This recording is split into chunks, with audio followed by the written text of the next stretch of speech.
और यदि आप मेरी बातों को याद रखो मेरे छात्रों, तो कल के दिन मैं आपसे कह रहा था कि मैं आपसे इस सप्ताह में चुनाव की विशेषता के विषय में बात करूंगा, और जो शब्द चॉइस है मैं उसके लेटर्स का या उसके वर्णों का इस्तेमाल करूंगा, जिससे मैं चुनाव के अनेक विशेषताओं को बता सकूं और आपको उसके विषय में समझा सकूं। यदि आपको कल की बात याद होगी तो कल हमने बात की कि सबसे महत्वपूर्ण चुनाव हमारा कौन सा है, और वो चुनाव से हमारी यात्रा का आरंभ होता है, और वह है प्रभु यीशु मसीह को चुनने का चुनाव। और यह तो सबसे आसान चुनाव है, परंतु आज मैं आपको अगले कदम के विषय में बात करना चाहूँगा जिससे हम स्वस्थ चुनाव कर सकें। और चॉइस शब्द में अगला वर्ड जो है वो एच है, और एच फॉर ह्यूमिलिटी, अर्थात एच नम्रता के लिए। और नम्रता को संसार बहुमूल्य नहीं जानती है, परंतु उसके बिना आप पाएंगे कि परमेश्वर की आशीष आपके जीवन के ऊपर नहीं है। आप बहुत मेहनत कर सकते हैं, आप सफलतापूर्वक हो सकते हैं संसार के दृष्टिकोण से, परंतु यदि नम्रता के दृष्टिकोण से देखा जाए तो वह व्यर्थ है। उदाहरण स्वरूप एक मनुष्य था जिसने बहुत ही सफलतापूर्वक और खुशनुमा जीवन जिया इस संसार के इतिहास में, और वह था प्रभु यीशु मसीह। और यदि आप चाहते हैं कि आपके पास भी वही खुशनुमा सफलतापूर्वक जीवन रहे, तो आप यीशु मसीह को अपना मॉडल बना लें, अपना रोल मॉडल बना लें, उसे अपना गुरु बना लें। और जैसे यदि आप एक अच्छा बैट्समैन बनना चाहते हैं तो आप सचिन तेंदुलकर के पास जाएं, क्योंकि वह सबसे बेस्ट है। और कई लोग कह सकते हैं कि द्राविड़ के पास जाइए क्योंकि वो बेंगलोर का लड़का है, परंतु यह मेरा विषय नहीं है। परंतु हमें नम्रता के सिद्धांत की ओर देखना है, और इसीलिए तो बाइबल में यह बहुत ही महत्वपूर्ण है। और बाइबल महत्वपूर्ण इसलिए भी है क्योंकि उसमें यीशु मसीह की शिक्षाएं दी गई हैं। और सबसे पहली शिक्षा जिसे यीशु मसीह ने नए नियम में दिया वह पाया जाता है मत्ती 5 अध्याय में और उसके 3 वचन में, जहां पे प्रभु यीशु मसीह ने कहा, धन्य है वे जो मन के दीन हैं। और ये एक और तरीका कहने का, धन्य है वे लोग जो नम्र हैं, क्योंकि स्वर्ग का राज्य उन्हीं का है। आप देखिए मित्रों कि हम जो इस संसार में हैं बहुत ही छोटे समय के लिए हैं। यद्यपि आप 100 वर्ष या 90 वर्ष की आयु तक जिए, परंतु यदि हम इसकी तुलना करें अनंत काल के सामने तो यह बहुत ही छोटा समय है। और एक राज्य है जो आने वाला, और वो अनंत काल का राज्य है जो हमेशा हमेशा तक बना रहेगा, और उसी को तो स्वर्ग का राज्य कहा गया है। और यीशु मसीह जो कह रहा है वह यह है कि वह हमें स्वर्ग के राज्य का हमें सब कुछ देना चाहता है। आप इसे इस प्रकार से कल्पना करिए कि एक खजाना है जो बहुत सारे अलग अलग बक्सों में छुपा हुआ है, बहुत सारे खजाने के बक्से हैं, सब में ताला लगा हुआ है। और यीशु मसीह हमसे कह रहा है कि वह हमें एक मास्टर की देगा, एक मास्टर चाबी देगा। उस चाबी से ये सारे खजाने की पेटियां खुल जाएंगी, और वह जो चाबी है वो नम्रता है। यदि आप नम्र होंगे तो स्वर्ग का जो संपूर्ण राज्य है वह आपका हो जाएगा, आने वाला साम्राज्य आपका हो जाएगा स्वर्ग का। यही तो नम्रता की सामर्थ है। तो नम्रता होने का क्या अर्थ होता है? बाइबल कहती है कि फिलिपियो 2 अध्याय में उसके 3 वचन में कि जो नम्रता है वो मन में होती है, और यह उसमें नहीं दर्शाती कि आप जो कर रहे हैं, या आपके कहने में भी नहीं दर्शाई जाती, परंतु आपकी सोच में प्रदर्शित होती है। और इसका मतलब यह नहीं कि आप अपने आप को दीन नम्र बना करके ऐसे दूसरों के सामने दिखाएं या गरीब बने रहें, परंतु यह इस बात का ज्ञात करना है कि जो कुछ आपके पास है वह परमेश्वर के द्वारा दिया गया है, और आपने इन चीज़ों को प्राप्त करने के लिए कुछ नहीं किया। चाहे वो आपकी बुद्धिमानी हो, चाहे आपकी स्पोर्ट्स की काबिलियत हो, या आपकी खूबसूरती हो, ये सारी चीज़ें परमेश्वर के द्वारा आपको दी गई हैं। और जब आप नम्र होते हैं तो आप इस बात को ज्ञात करते हैं, स्वीकार करते हैं, और इसलिए आप दूसरों को कभी भी नीची नज़रों से नहीं देखते हो, और उनसे नहीं सोचते हैं कि आप उनसे बेहतर हो या आप उनसे बुरा व्यवहार नहीं करते हो, इसलिए क्योंकि उनके पास वो चीज़ नहीं है जो आपके पास है। यीशु मसीह ने हमें मत्ती 11 अध्याय में एक और बात कहा, उसका 29 वचन में, कि हम यीशु मसीह से नम्रता सीख सकते हैं।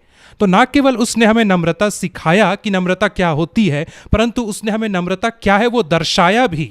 और कल मैं आपसे कह रहा था कि यीशु मसीह ने हमसे इतना प्रेम किया कि वो स्वर्ग से हमारे लिए नीचे आया, इस संसार में मनुष्य बन करके रहा, और अपने दौड़ को पूरी करके, और उसकी मृत्यु जो हुई सबसे ज़्यादा निचले दर्जे की मृत्यु हुई, जो एक अपराधी मरता।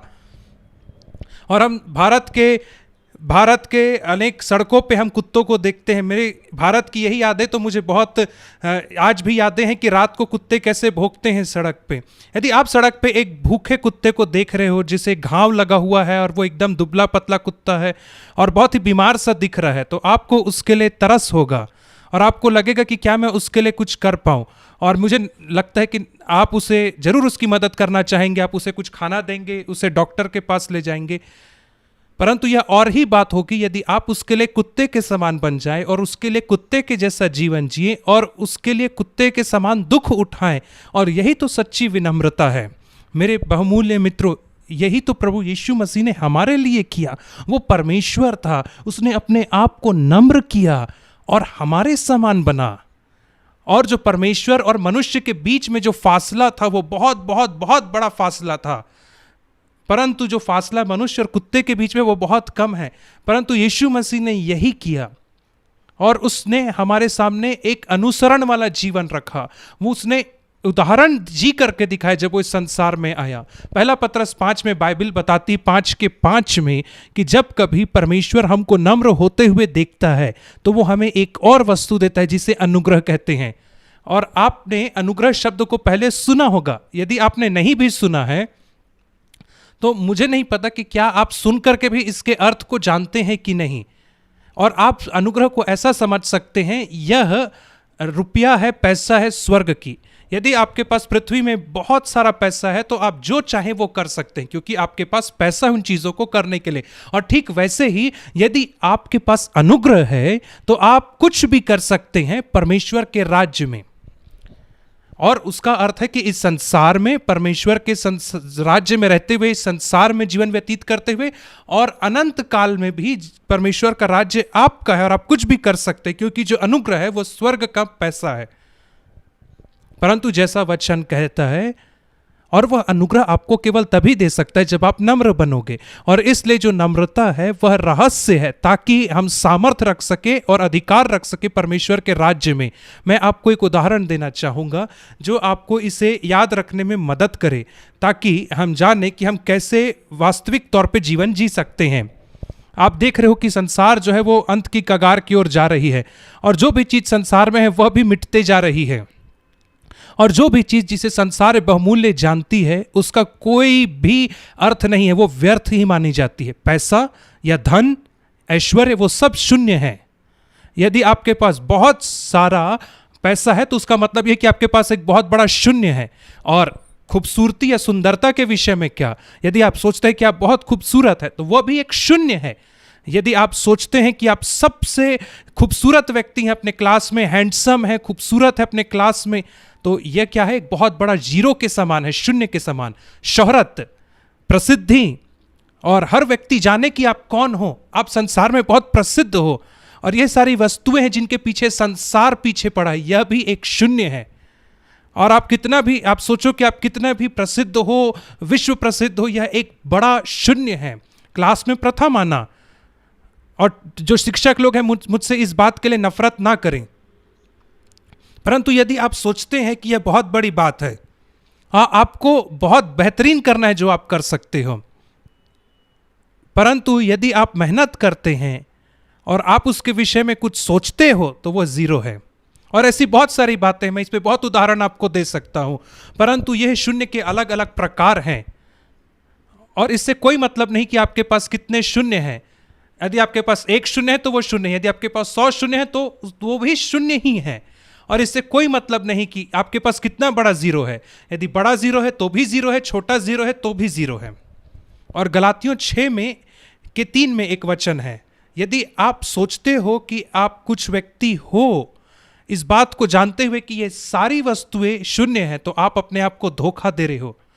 आप इन चीजों को याद रखें कि ये वस्तुएं अंततः शून्य ही हैं। और आप देखें कि यीशु मसीह केवल एकमात्र ऐसा व्यक्ति है जिसके पास वैल्यू है, मूल्य है। और यदि हम इस बात को जान लें कि ये वस्तुओं का कोई मूल्य नहीं है और आप यीशु मसीह को अपने जीवन में सर्वप्रथम स्थान दें, तो वो इन सारी वस्तुओं को, इन चीजों को एक अनंत काल का मूल्य प्रदान करेगा।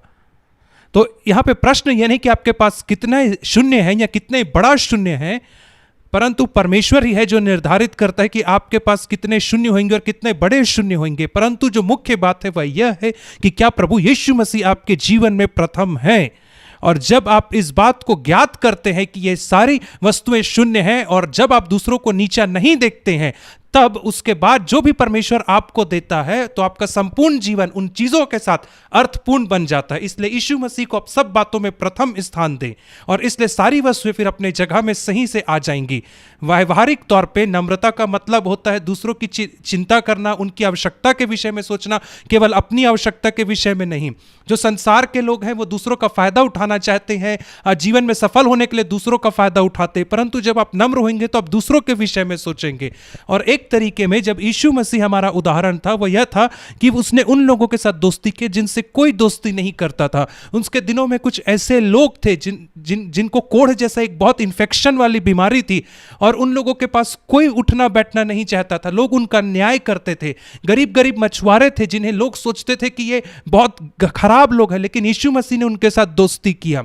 और आज एक तरीके से मेरे प्रिय छात्रों, मेरे प्रिय बच्चों, जिससे आप अपने आप को नम्र कर सकते हो वह यह है कि आप उन लोगों के साथ दोस्ती करें जिनके साथ कोई दोस्ती नहीं करना चाहता है, जो अकेला है, जिसे लोगों ने छोड़ दिया है, आप उनके साथ दोस्ती करें और आप पाएंगे कि आप अपने जीवन में यीशु मसीह की नम्रता को प्रदर्शित कर रहे हैं।